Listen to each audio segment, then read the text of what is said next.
Personal evangelism, we're back. Lecture, we'll say 6. Finishing up rather quickly, but this is a very important part to pay attention to. Page 2. The method of Jesus here was more than a continuous sermon. So he had object lessons. Object lessons, very important in teaching. This was the secret of his influence in teaching.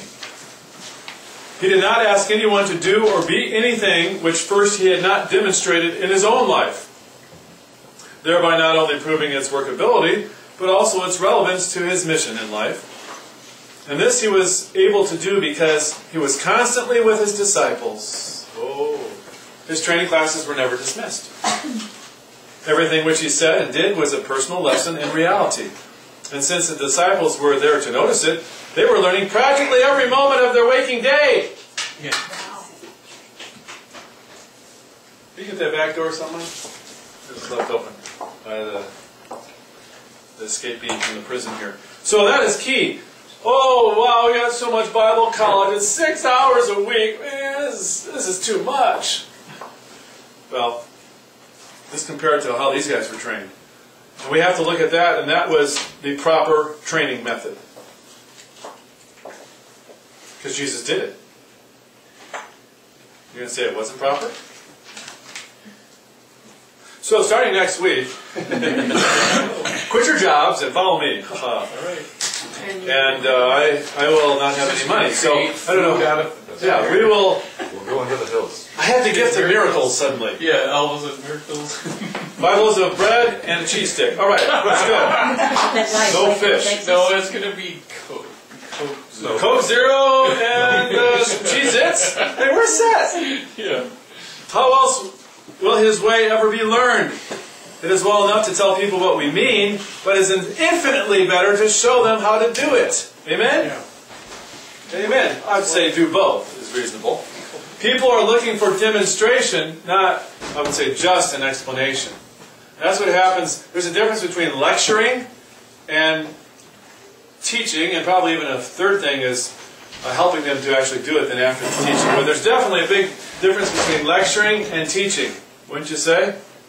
Hopefully I'm trying to do more teaching than lecturing. Have you ever been in a lecture? Like at some auditorium somewhere? You know, it's just reading the notes. Yes, sir? Well, part of our Bible college is being in church throughout the week, being involved in all the ministries. So we are kind of doing that compared to a Bible college, where you are not. Yeah, a parachurch. Be that close to the pastor. I mean, we're learning about being pastoring, not. Right. They're learning about how to pester people. Yes. And this is for even those that aren't going to be pastors, but it does have a lot to do with the leader involved, the pastor or pastors. So, future pastors or current pastors, you need to be doing this. If you say, well, I'm just not gifted in training people and leading people, then how, pray tell, are you a pastor?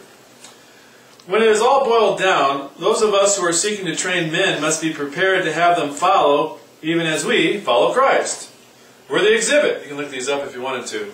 They will do those things which they hear and see in us. Given time, it is possible through this kind of leadership to impart our way of living to those who are constantly with us. And that's what I'm trying to do with you guys. Not the bad things. Just throw those aside. There are a few of those that happen occasionally. Every 10 minutes. Rarely. Every 10 minutes. Yes. But the good things. So hold on to those, grasp those like with hooks of steel. Just watching our van leave. Okay. And the others just kind of like stick the bones. You just spit out and go, Pastor Warner, crazy guy. Throw that stuff out. Man, throwing out a lot of stuff these days, aren't it? Someone read John 13. For I have given you an example that you should do as I have done to you. Amen. That's Jesus saying this. And I'm trying to give you an example. That's why a pastor, when he is pastoring a church, a solo pastor especially, he is the example, the ensample, the living example. He is the standard, the level that others should try to get to. And in general, every aspect of his spiritual life, and really life all the way around, needs to be the example. You can't have, like, of 20 things, 15 of them pretty good and 5 stink. Well, at least you shouldn't. Now, we're all human and we have our weak spots. Do you have a weak spot? I know what most of your weak spots are. At least some of your weak spots. Maybe some are hidden. And finally, I make this closing statement, and we'll take a break from this class. Each soul winner within a church should seek to try and disciple. That means demonstrate, teach, train, raise up another church member to be a soul winner also. We did this in First Baptist in San Diego. Spring Valley, there. And it worked. We started off with like 4 or 5 or 6 of us. And the next time around, we started off with like 12 or 13, but whittled down after a few weeks to maybe 8 to 10. But we got more. Because we put someone else under our wings. We don't really have this graduation type thing, so each one of you who is a soul winner that goes out in regular evangelism, seek someone out in the church that you say, Lord, this year I'm going to work with them and try and get them to come out for evangelism with us, and or at least just come out with me. Just think if half of us did that in the next year. Take one under your wing. Have them tag along with you until they are ready to try for themselves. And remember, do not pressure them. Do not, unless they've been with you a year. Come on, it's time. But don't pressure them, because that could cause them to run and never come back. You've got to be very careful on that. Basically, just have them watch you. And over and over and over again until really they say, okay, I think I got it. Let me try this one. Okay, very good. Make sure to train them right. Avoid easy believism. Don't train them that way.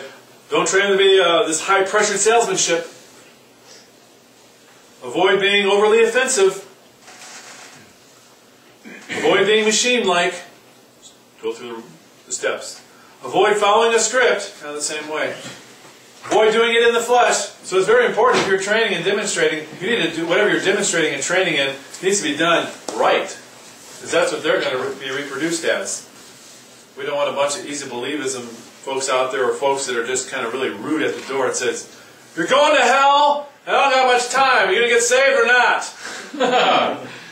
Fine. Oh boy. That'd be ridiculous. Alright, take a good break.